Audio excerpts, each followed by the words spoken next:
Hi, everyone. My name is Joan Lok. Thank you for joining me in today's special Zoom chat.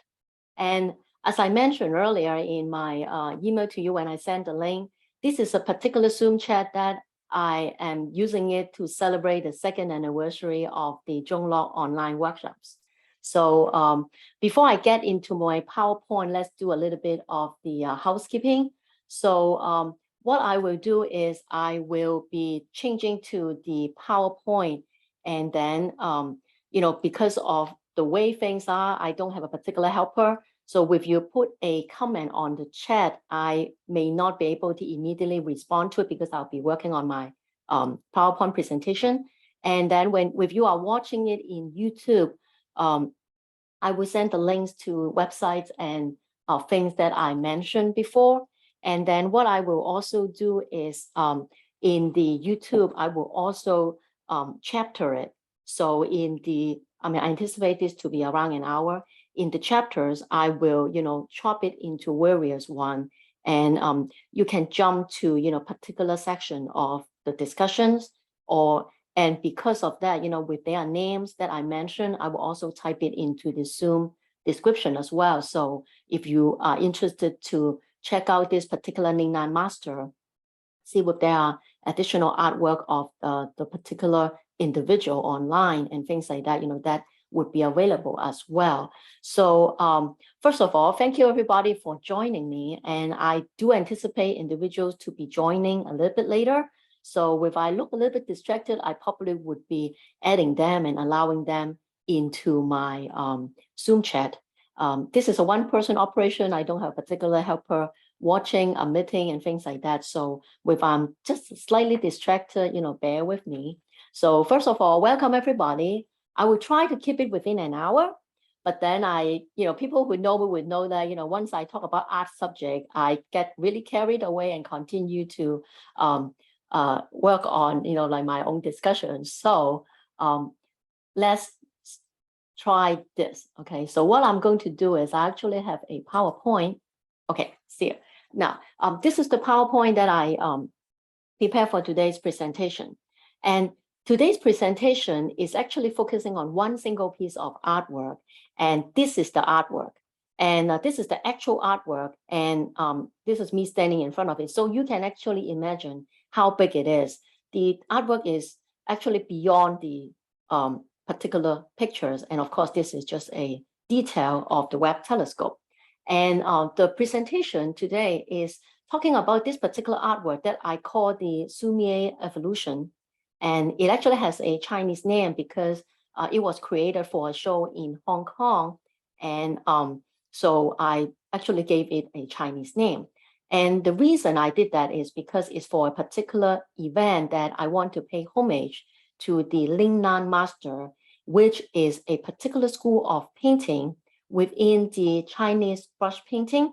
So since you are Sumi-e artists, or many of you are Sumi-e artists, so you probably may be interested in that. So let's get started.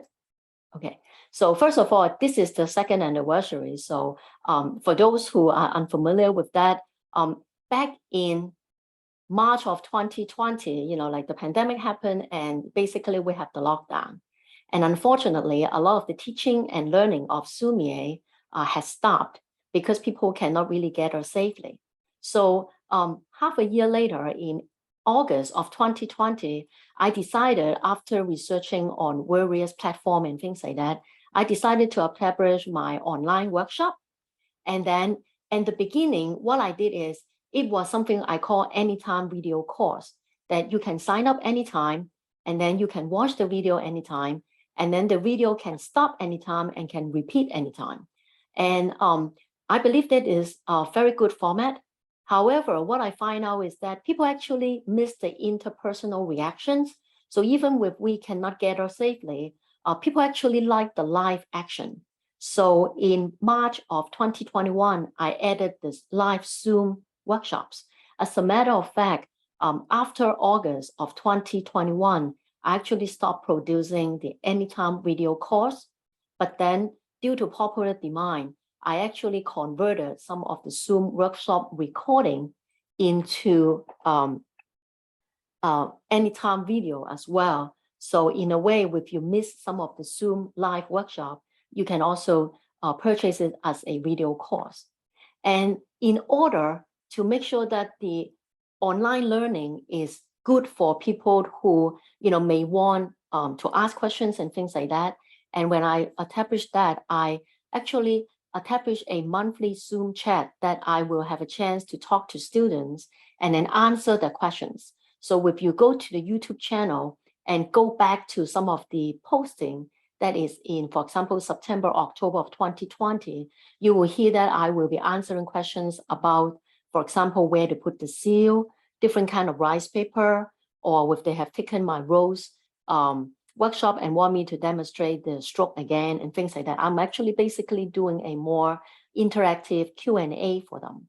And more going further down, it appears that there are many Sumi-e artists that are interested in technical things that may not be specifically related to a particular art course on painting pine tree or lotus or bird, but are general, such as composition theory, such as artist material, how to store things, how to differentiate things.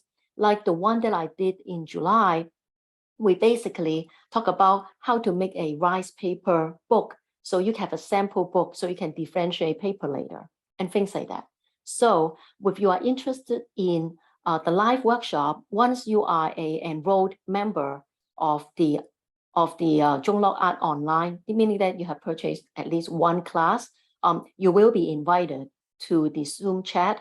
And if you are not, you can, if you don't mind waiting, then when it is posted on YouTube, you can watch it in YouTube later, or you can watch it again in YouTube if you want to review some of the things that I discussed.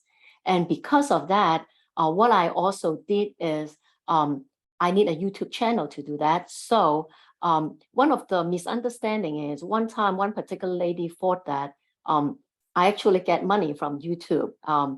I know a lot of people get a lot of money from YouTube because of the advertising dollars.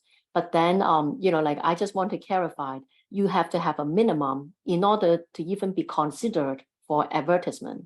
And I think the minimum as of now is 1,000 subscribers and over 4,000 hours of video watched by the public. And let me just be frank with you. I have fewer than 100 subscribers and I have fewer than 100 hour watch because my videos are a lot of time, the promotion for my upcoming workshop, they are less than 1 minute long. So even if you watch it 60 times, you only come up with 1 hour, okay? And to accumulate 4,000 hours, I'm not even setting it as a goal, okay? So I do not actually anticipate any single penny from YouTube. However, I put it in YouTube for the favor of my students and art lovers. So if you want to support me, you can also subscribe to my panel and see what happened, whether it can actually reach that 1,000 and 4,000 hour mark. But I really think that we are really far from it. So let's continue with that. For the anniversary, I just want to remind people that, I do have 2 additional perks. I have one of the class reduced from $35 to $22. And I also have a particular coupon code that is for all the recordings classes that you can, take $5 off of each of the class. And both of these expire at the end of the anniversary celebration, which is September 30th. So it is actually expiring soon. So if you're interested, do let me know, do visit the site, and I hope to see you there and make the operation sustainable. So now get to the James Webb Space Telescope.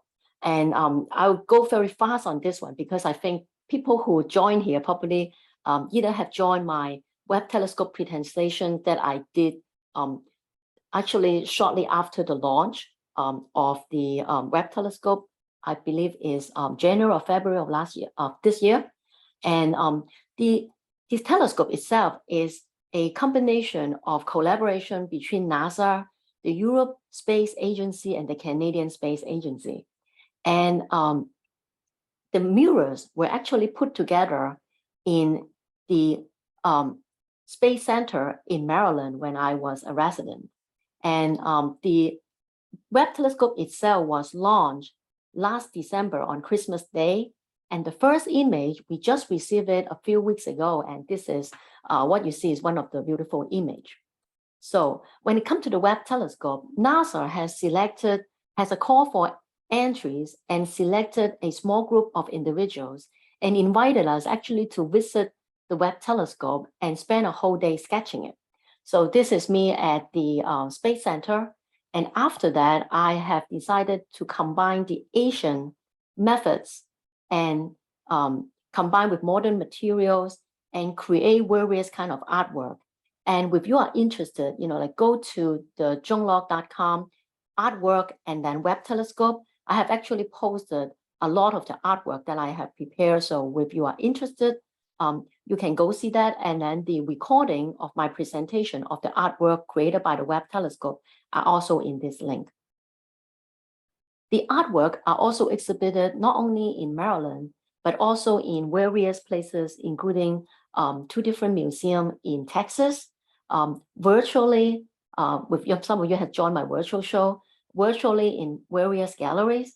And for those tech lovers, I just want to let you know that the Webb Telescope will have a forever stamp, and they will be released next month on September 8th. So if you're in the DC area, you can actually go to the USPS website and get a ticket to go into their physical launch that they actually unveil the telescope stamp. But then this is how the stamp would look like. And hopefully, if you are interested, you can go to your regular post office and buy a stamp book that have this, Webb Telescope's forever stamp. I probably would do that myself. And I live in a very small town in Central Florida. I'm kind of skeptical whether they have it, but then, I will try it myself, and if not, I'll probably email everyone and see if you guys get one and get me some, right? So, watch out for that. So after the telescope, now we talk about why we're here and why Lingnan. A little bit about 2 different organizations. The first one is actually the Today Art Association. Today Art Association was formed in, I believe, in 1945, and then in Hong Kong, and it was celebrating the 60th anniversary in 2020. And then it was also the birthday of the Lingnan Master Chao Shao-An. And the student of Chao Shao-An actually every 5 years have some kind of international invitational. And I have been a member of that, since the 1990s. And then I was in there, like the 90th, because they celebrate Chao Shao-An's birthday. They have shows every year in Hong Kong, but they are not international invitational. But when it's invitational international, then I would join them on there. For example, the 95th, 100, 105, 110. And so the 115 was 2020. It was supposedly happened in July, and I almost booked the ticket to actually fly to Hong Kong. And you will see that, you see this little red mark there. It actually say that, we are doing it again because it was delayed because of the social distancing. Actually, Hong Kong also limit the number of people that can gather. So, they were unable to gather until things kind of slow down a little bit, and then they were able to gather. So it was in September. And then over 50 artists from all over the world, including artists from China, Taiwan, Hong Kong, China, Taiwan, Australia, Canada, US, different parts of Europe, Germany, were invited to this show. So it's a pretty selective group. And for the artists from the United States, they are Henry Wu and me. So I feel really honored. And by the way, this is the title of the show. It is written by Ho Nien, which is one of the kind of regarded one of the top living Lingnan artists today. And I will cover him in the artwork. As I mentioned, I have this artwork. This is the whole wheel of the artwork. They also created a catalog book. So, but this is the artwork that is there. And then this artwork is watercolor and ink on mulberry paper, but it's mounted on silk. on a hanging scroll, and the sizes is 27 inches across, 58 inches top to bottom. And when it's mounted, it's actually 88 inches in height and 34 inches in length, so in width. So it's pretty massive, full sheet of rice paper.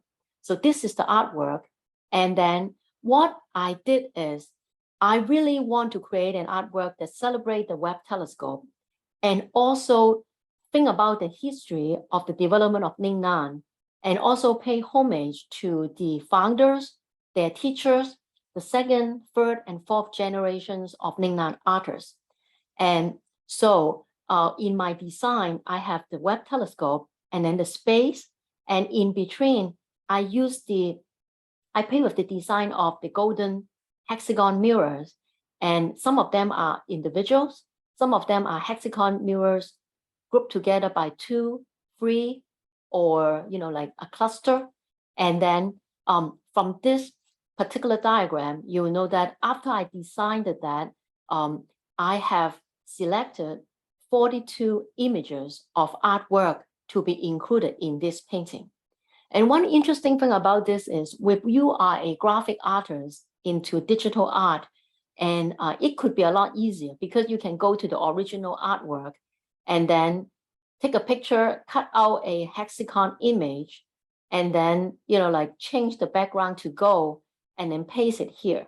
However, this is a Sumi-e painting, meaning that all these artwork are actually hand drawn by me, because it's also kind of fun to challenge myself to mimic the masters when paying homage to them, because as I say, this is not digital, this is actually hand drawn. And I also did not use a projector. I want to challenge myself with freehand drawing. So these are all freehand drawing directly on the paper. So if you see the original, it's even more amazing and cool, right? So you can see that the numbers, it go from top to bottom because it's easier to follow. So it go from 1 all the way to 42. And one disclaimer, this is not an exhaustive list.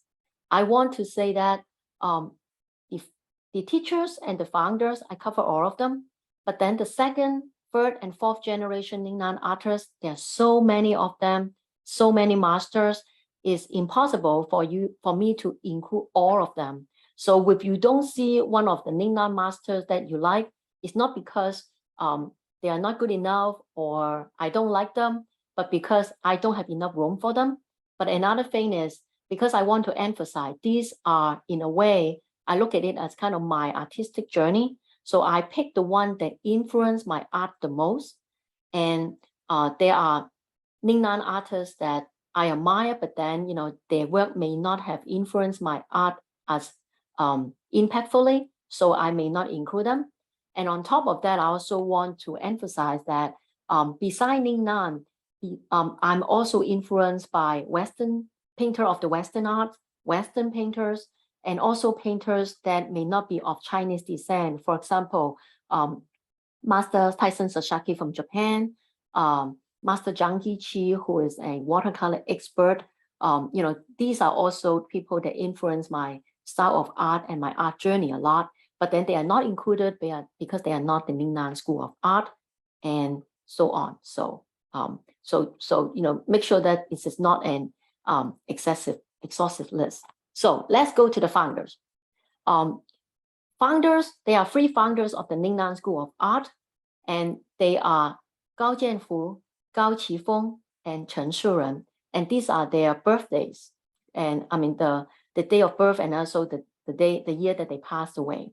So you have an idea of their age, and also, how long ago were they, in the world of art.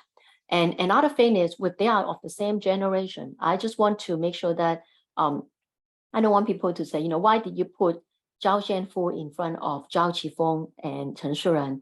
I am putting in the order of age because in my culture, we really respect the elders. So I'm grouping them by age.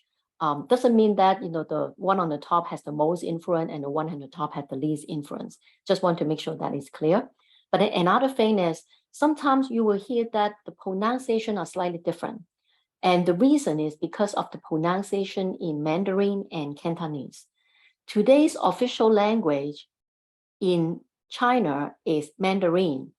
However, first of all, I'm Cantonese, but then another reason is Lingnan, the literal meaning is south of the mountain, and it is people who are more from the southern part of China. And southern part of China, there's a province called Canton. Now they call Guangzhou, which is the same word, by the way, but in different pronunciation. So a lot of the pronunciations could be a little bit confused because, for example, I use Lingnan, but then sometimes I will call it Lingnan because this is Cantonese, this is Mandarin. And Chao Shao-An, sometimes it's spelled Chao Shao-An, Lam Wu-Fui, and Ching Yuan, who are the third generation artists that I will talk about.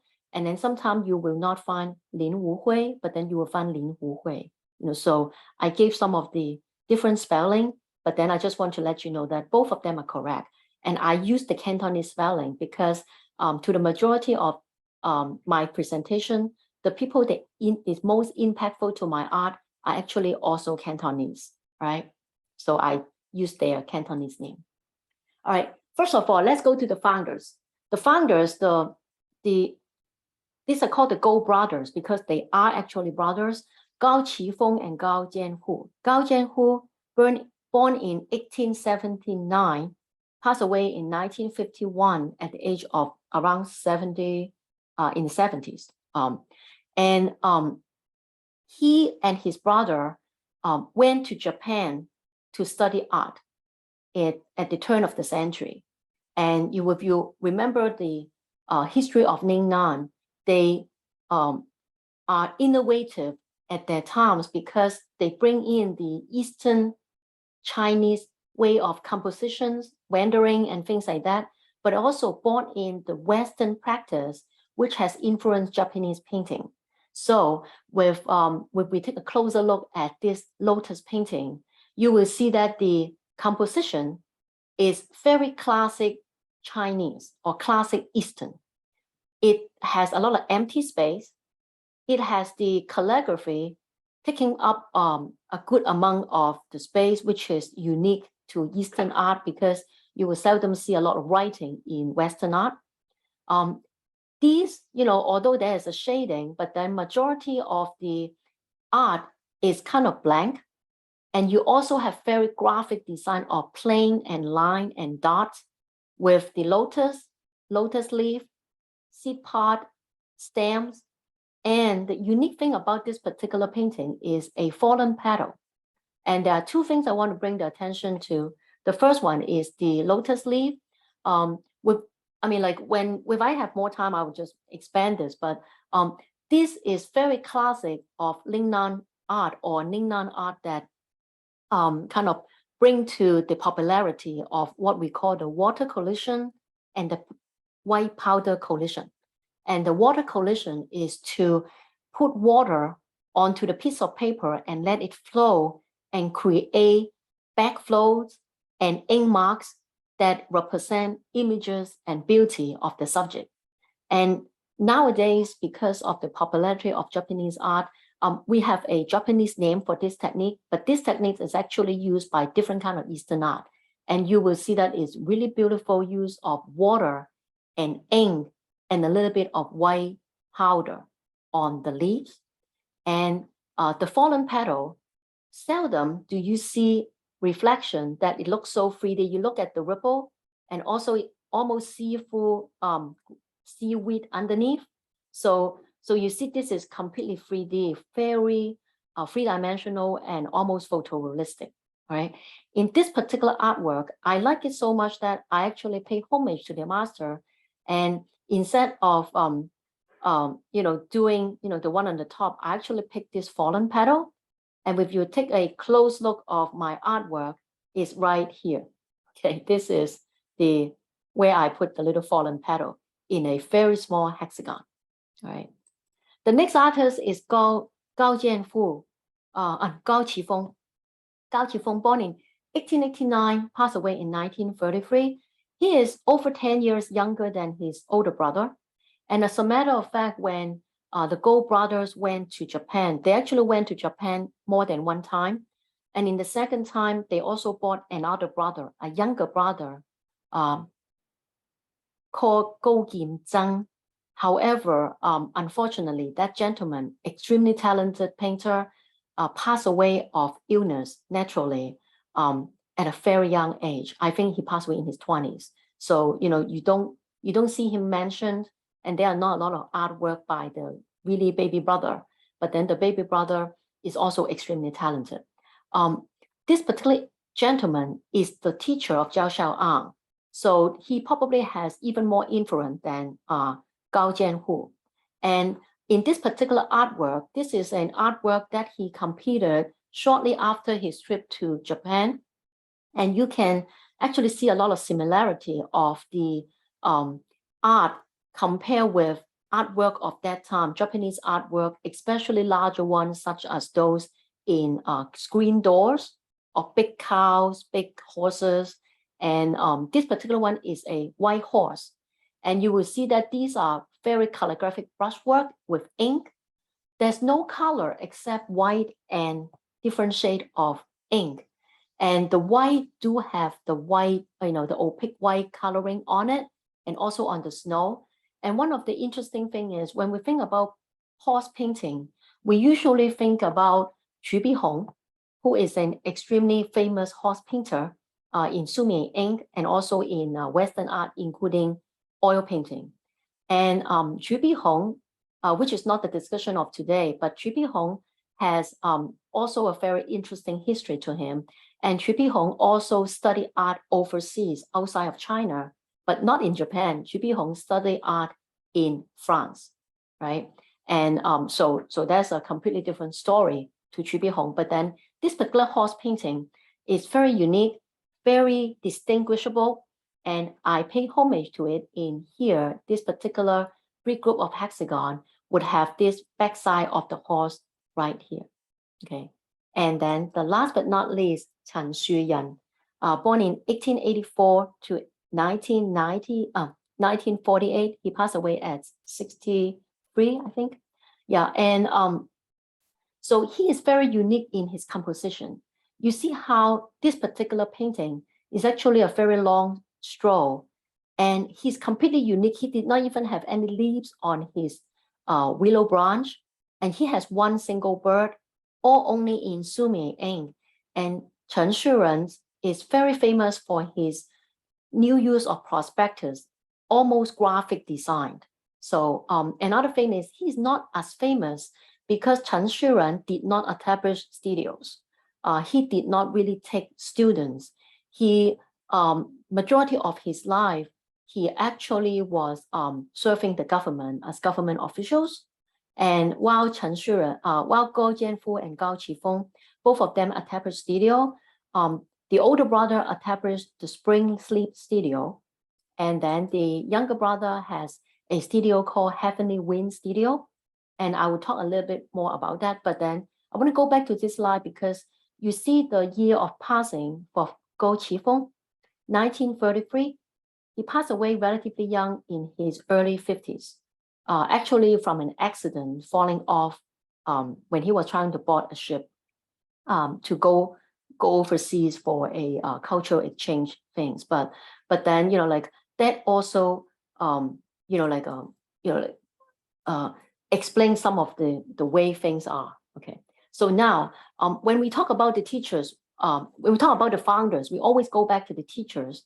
And then I want to pay homage to the teachers of the Gao brothers. The Gao brothers have another pair of brothers as their teachers. And because Ju Chao and Ju Nian, Ju is the last name, Ju Chao and Ju Nian, gentlemen or scholar in the late 18th century, established a studio in Guangzhou, and the Gao brothers were students of Ju Nian and Ju Chao. And let's look at their artwork. You see that these are not really Lingnan style. These are very classic brush painting, and some of them are still in the outline contour method. this particular one is actually a combination work with Ju Nian and Ju Chao. Ju Nian, the younger brother, no, actually Ju Nian is the older brother. Older brother did the rocks, the younger brother did the flower, all right? And then this one is of two willow. You see how the graphic design, a lot of times during the 18th century, because the opening of Japan to Western trade, Western arts was keep talking about the beauty of graphic design, of composition by Japanese artists. But then if you look at these, actually it's as advanced in China. However, because of closing the borders, you know, they did not influence the Western painter, but then the level of accomplishment is as good. And also, you know, this is a, we don't have a lot of landscape from these two artists. The Chu brothers mainly paint flowers and birds and things in the garden, including insects and animals. But then what I did is I found this fan that has a waterfall and rocks besides this bird. So what I did is, if you look at my artwork, the narcissus and rock, I put it here, right there, in here. And these two white egret, I put them here. And for this particular one, I actually picked this little edge of waterfall and I put it right here on the edge. Okay. So let's go to the Ju Nian. Ju Nian is the younger brother. And then I picked one of his most famous painting, which is a very beautiful fine line painting. This is the natural color of the silk, which is a beige color, and the white is filled in. So in a way, you are not painting the background. The background is still left while blank, but then we paint the white butterfly and the white hydrangea. And this is, you can also see the composition. The composition is in one corner with the bird going from here, but then these are completely left empty. So there's a lot of things that we can learn from artwork like this. And you can also see that he did not sign the painting, he only used seals. So in this particular one, I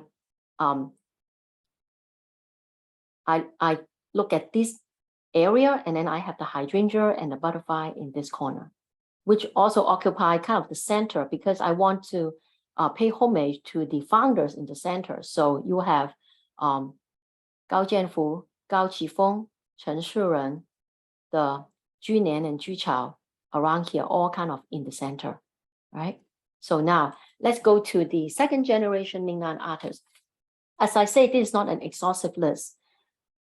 Gao Qi Feng and Gao Jian Fu has lots and lots of students because they are established studios. And then these two individuals are, they are students, especially Chao Shao-An has been a student of Gao Qi Feng when he was in China. And as a matter of fact, I said that there's a studio called Heavenly Wind Studio. There were seven disciples of Heavenly Studio, kind of like 7 artists that become master later. And then these two are, you know, considered one of the 7. So, you know, I could have list 5 more individuals and things like that. But then I have to say that these two are the ones that influence my work the most. And I want to bring attention to Chao Shao-An, who is also the one we are celebrating the 115th birthday. So I have many pieces in the artwork that is his. And also, you know, like Yang Sansheng influenced me in the lotus painting a lot. So I also want to include him. So let's go to the artwork.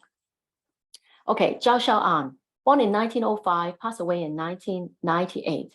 So when you look at his age, he passed away at the age of 92. So he enjoyed very long life. And another thing is he technically did not retire from his studio at an older age. So he has been teaching from his 30s all the way through his, you know, passing. Although, you know, the years before his passing, of course, you know, he's not hosting like weekly workshop and things like that. But then he would still entertain his students and still give guidance to artists who seek his help. So that's why he is considered one of the most influential artists in the Lingnan school. And here, what I did is I, you know, like give a lot of footage to him. This red flower is right here. And then this another set of flower actually is somewhere up here, but then my photo did not include it. So I will, come back to it. But then I have more of Chao Shao-An. And Chao Shao-An, one of the most famous thing about the Lingnan School is actually their beautiful peonies, especially those that use the opaque white to combine the transparent and opaque watercolor.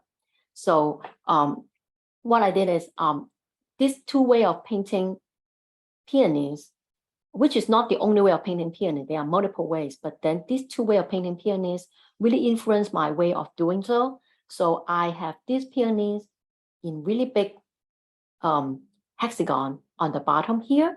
And I also have this opaque white peonies right in the middle around here to kind of give honor to the way that it influenced me. Chao Shao-An is also famous for his items other than flowers, such as bamboo, fruit, and also pine, and also his birds. So here I have 4 different items picked from 3 different painting of Mr. Chao Shao-An. First of all, this bamboo, but with snow on top, I put it here. His beautiful bird in simplified stroke, I put it right here. And then his pine with calligraphic brushwork, I have them here. And last but not least, his lo kwa, which is, just every single stroke become a petal, is right here. And by the way, our next workshop in September, I believe it's September 24th, would be painting of lo kwa in the style of Chao Shao-An. So if you're interested, go to my website and sign up. It will be next month. So it will be here. And then we have still more from Chao Shao-An. Chao Shao-An is also famous in painting insects and, things that are minute and small. So we have a frog, and I put it here. A small bee, I put it right here. A cicada. By the way, cicada is one of Chao Shao-An's favorite subjects because in the Chinese scholastic thinking, cicada drink the morning dew, which is kind of like the pillars of water. So they, a lot of times, cicadas simplify individuals or scholars that are not corrupted, that keep themselves clean because they only drink the pillars of water. So Chao Shao-An like to, kind of describe himself as a cicada. So he has a lot of small work that has a single cicada. So I did that here. And then I have a bird. So I also add another bird. So another bird would be around here. So, and I also move it a little bit. So I put a little bit of this leaf closer in this hexagon. And as you can see, the white background has all changed to gold. Okay, after Chao Shao-An, we also have another second generation Lingnan, third generation Lingnan artist that influenced me a lot. And that is Yang Xinshen, 1913 to 2004. And Yang Xinshen is famous for various things, including cats and animals. He has really cool cats and animals, but the ones that he is most liked by are the things that is with a pond, such as goldfish and koi, and also lotus. And you will see that his lotus is kind of very uniquely his style.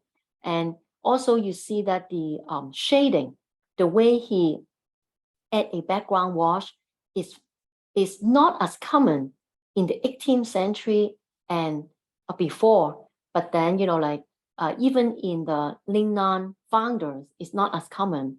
But then Yang Xinshen really did really dreamy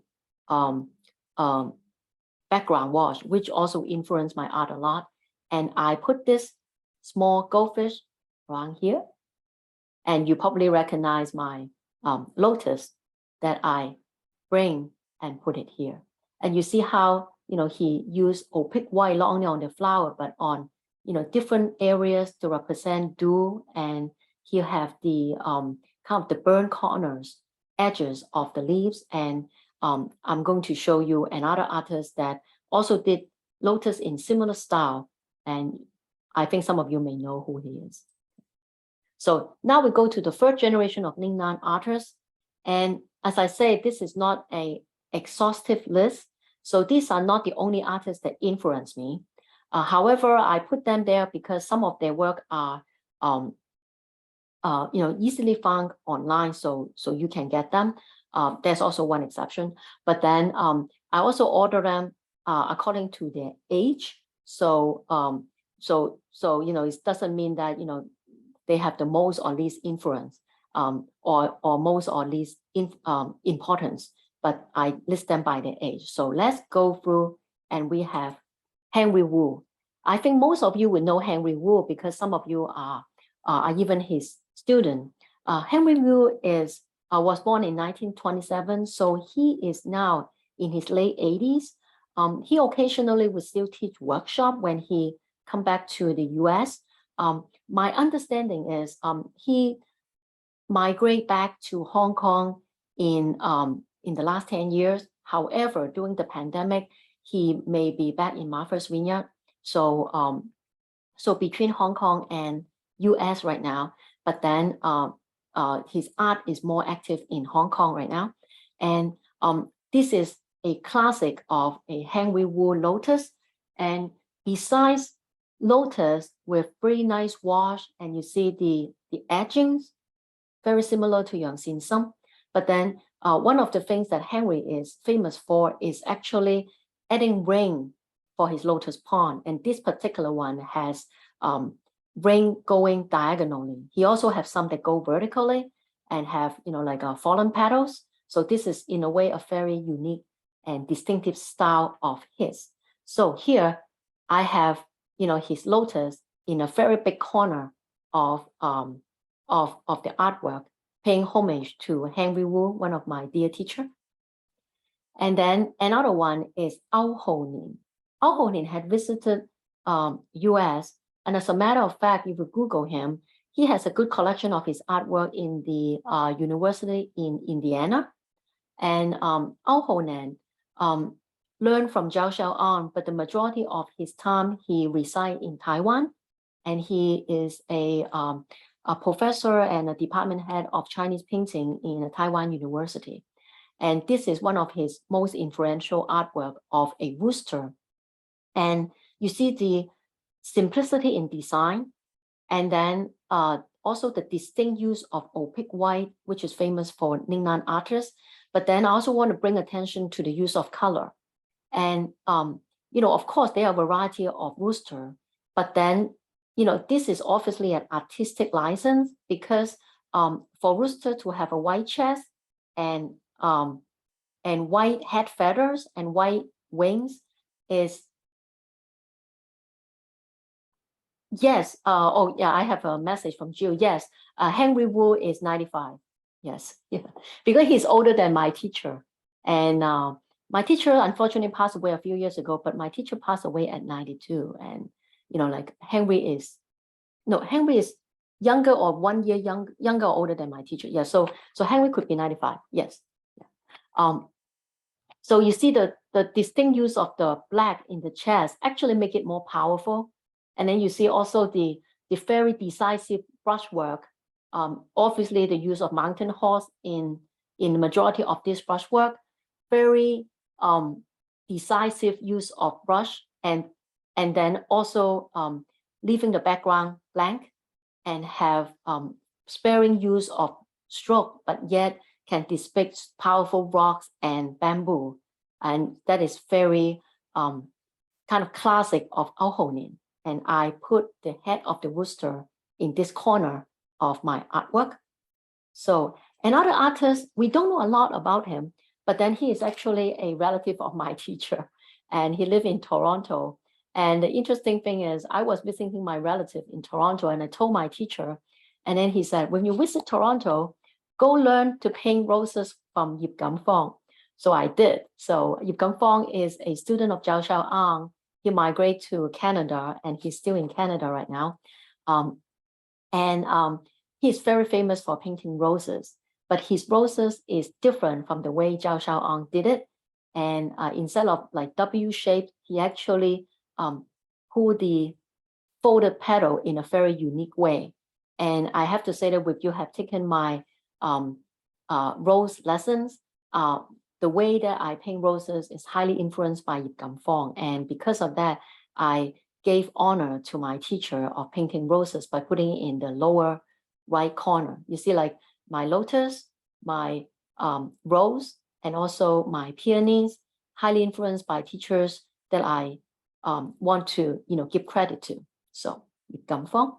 And then another one is Lo Qingyun. Lo Qingyun is influential because he has 3 different books called Lingnan Painting by a publisher in Taiwan. And this book is also translated into English. So I am sure that some of you may have a copy. So because of his book, he influenced the way of painting and continued the way of Lingnan painting. And Lo Qingyun is good with mainly flowers. And so what I did is I mimic a little bit of his peach blossom in this very small corner, his butterfly flesh right here because it's so distinguishable, and also a little bit of his blossom in here. And this is actually also in the left corner of my art book. And Lam Wu-Fui.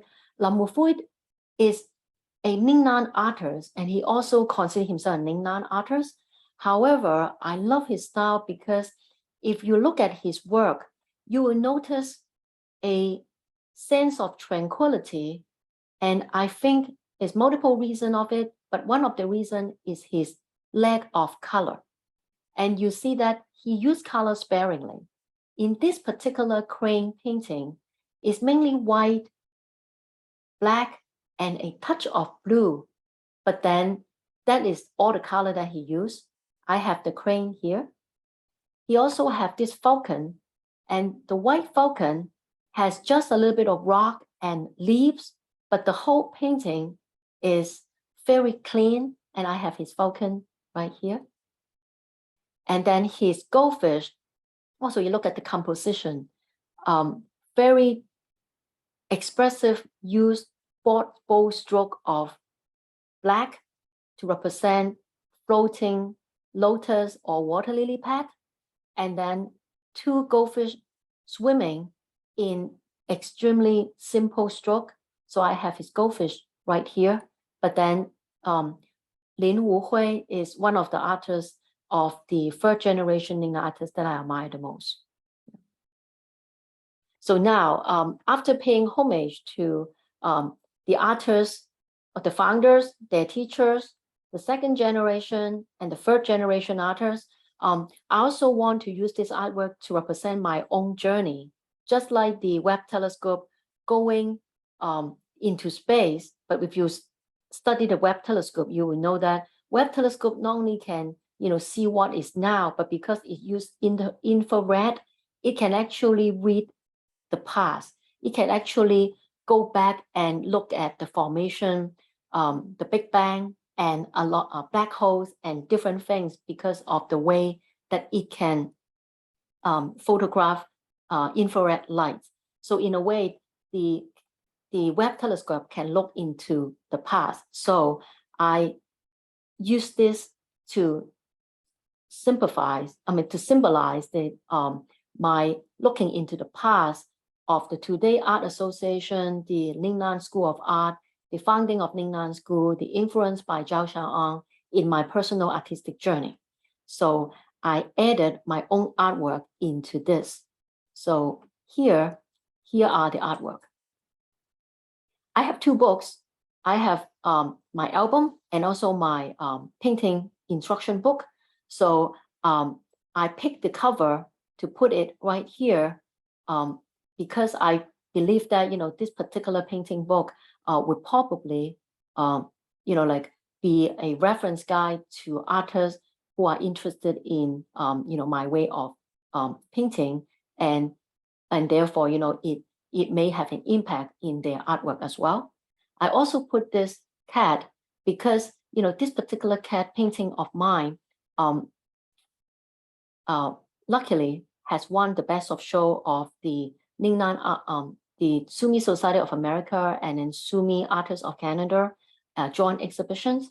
And by having this particular award, it actually encouraged me to continue the pursuit of Sumi-e art after receiving the honor. So I put this not only in the bottom because it's kind of start the journey, and also kind of more in the center of the artwork, because like from the bottom, from all the teachings, then you advance and go up. So here we continue to go up.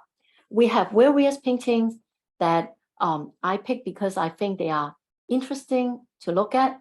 This particular painting of poppies, I put them here, and I like them because I think that this is an innovative way of compositions. I have not seen Sumi art composed this way, and this also play with lines, planes, and dots. And if you think about the painting from Gao Jian Fu, the founders of Lingnan Art, with a fallen petal, this is inspiration, but yet different from what he's doing 100 years ago. I also put in this particular one of Bird of Paradise because Bird of Paradise is a flower that in Asian China, they do not exist because they haven't been brought into the land yet. So only until we have modern travel do people have a chance to look at this flower. So this is not something that you can find in a painting that is 200 years old. So I put this actually in this little corner in a small hexagon.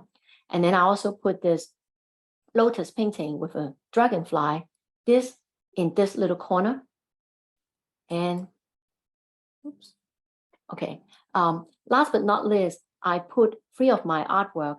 The one that is the painting of the tidal basin that won the National Cherry Blossom Festival art contest right in here, the pelican right here, and also a typical Gongbi landscape. I have this little waterfall kind of right here. And the reason is when you look at the artwork, it's kind of like it continued the journey. So from here, I have 1 or 2, and then going up, I kind of document my journey. And of course, it will continue to go into the future and beyond. And last but not least, for the seal, I also want to play with the hexagon. So I have my signature and seal on the left corner, the left side, on the right side, and also just to play with some graphic, I have it in the middle in silver instead of gold. And if you go up, this is also in the middle in the center. So it creates a kind of like an interesting balance for the center of the artwork. All right. So this actually concludes, the description of the 42 hexagons in my artwork. And here are some more statistics. I have a total of 42 images. I have 13 artists included.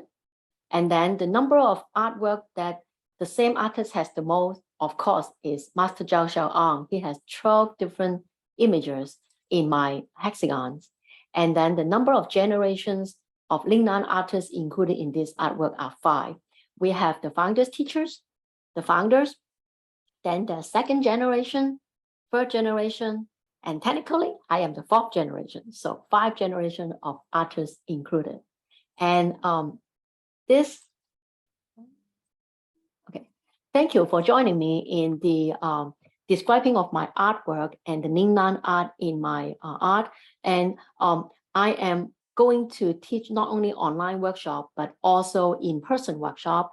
I will be in Virginia and also in Maryland in October. So if you are interested, if you are in the neighborhood, do come to Virginia Beach, do come to Ocean City, and to have a 1.5 day and a 3-day workshop.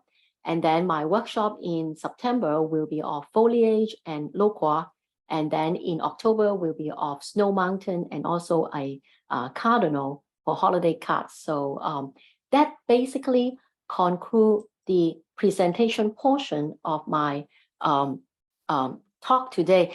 Any questions? Any comment? Because I kind of reached the 1 hour line. So let me see if there's anything in the chat. Okay. Yes, Henry is 95. And of course, yes, the stamp is cool. So remember to go get it on September 8th. I mean, it won't be there, or they cannot sell it to you before the 8th. But then if you go there on the 8th, I mean, I'm not sure whether local post office do that anymore.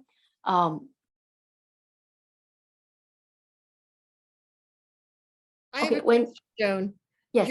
Your work is masterful. It's just beautiful.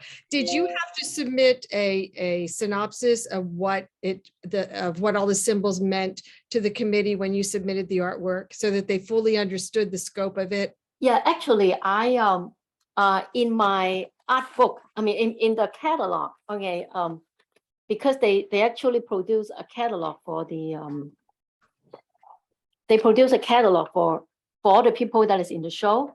And then we submit our, kind of like our title and the dimension and the medium. And you'll see that each of them only have like a one-liner, but then this one has a whole paragraph here. Because what I did is I actually said that I created this to pay homage to the Lingnan Masters of the last 100 years that influenced my journey. And I said, they include Gao Qi Feng, Chao Shao-An, Lam Wu-Fui, and I asked them, this is a kind of like a puzzle or a kind of like where is Waldo game, and I actually challenged them that, can you find them all? Okay. I actually wrote that down. So like by the way, I have actually posted image of my work, this particular telescope work in my website. I just updated my website actually less than a week ago. I should be updating it with new artwork all the time, but I don't. I do it, like when I feel like it, and I like a lot of times I'm actually quite lazy.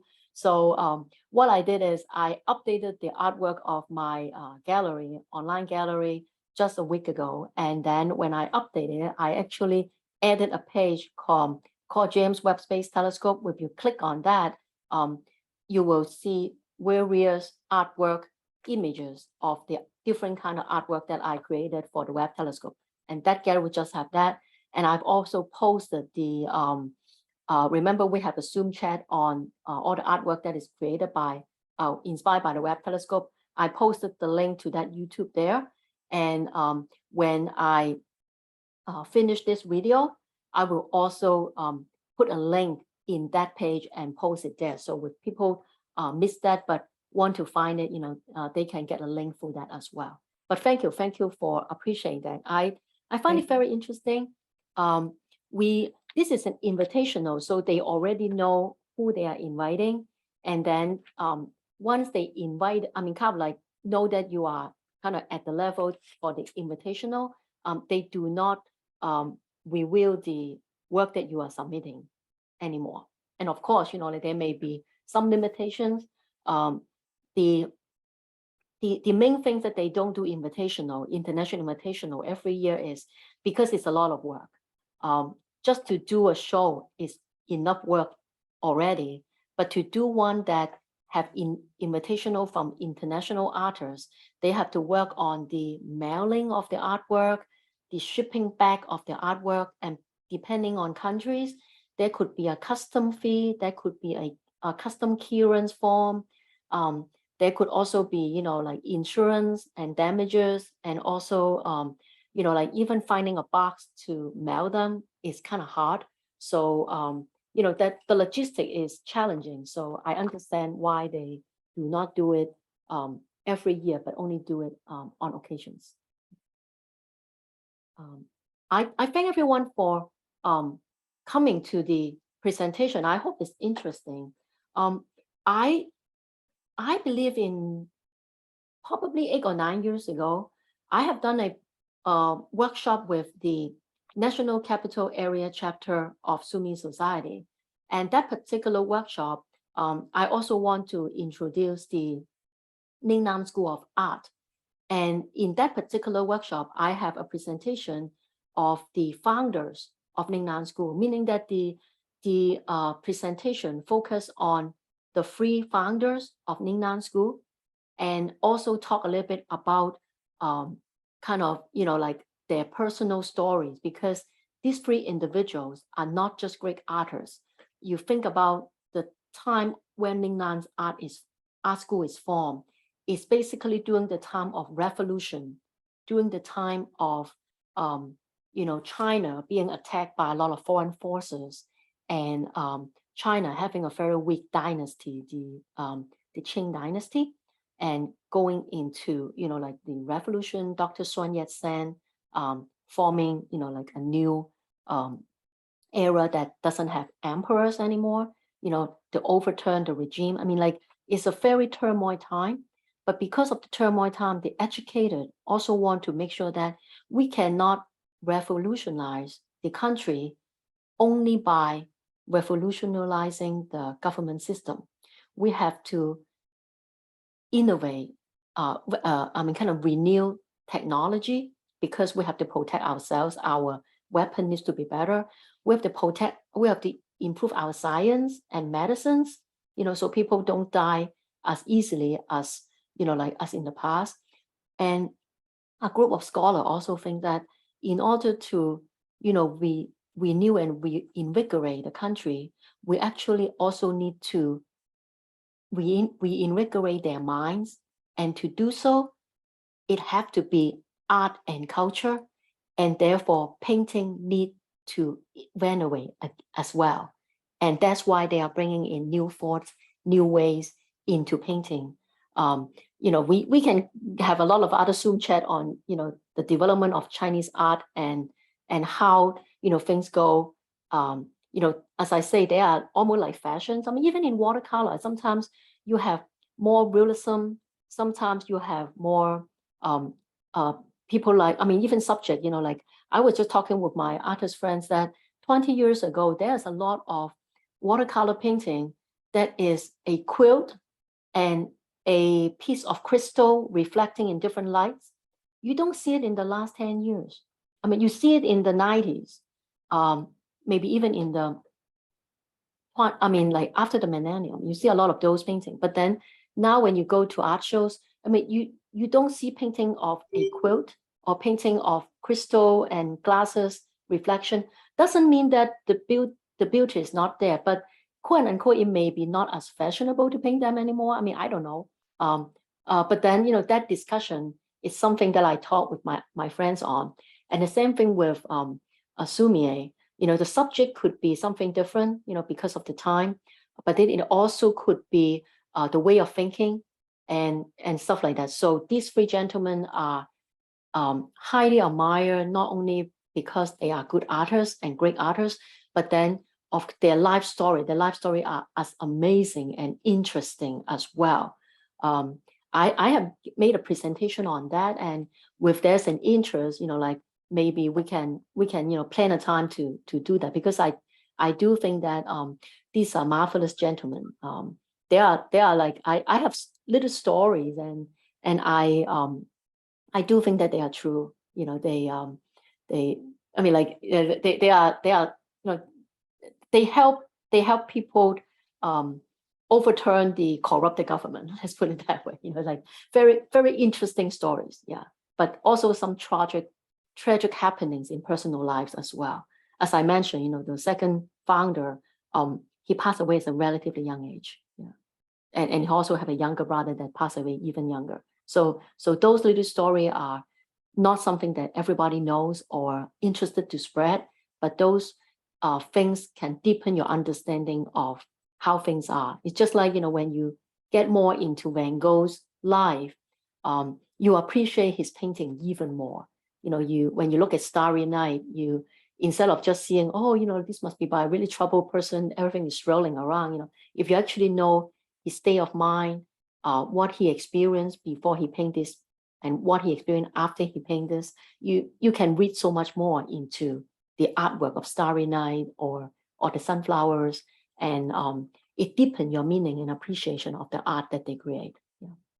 So, do I have any questions? Let me see if I have something in the chat. So let me see if I have things that. Thank you for the kind comments. Many of you are like really like the presentation. I think that is great. And then some of you will buy the stamps. I probably would want USPS to, hey, I'm promoting your stamp as well.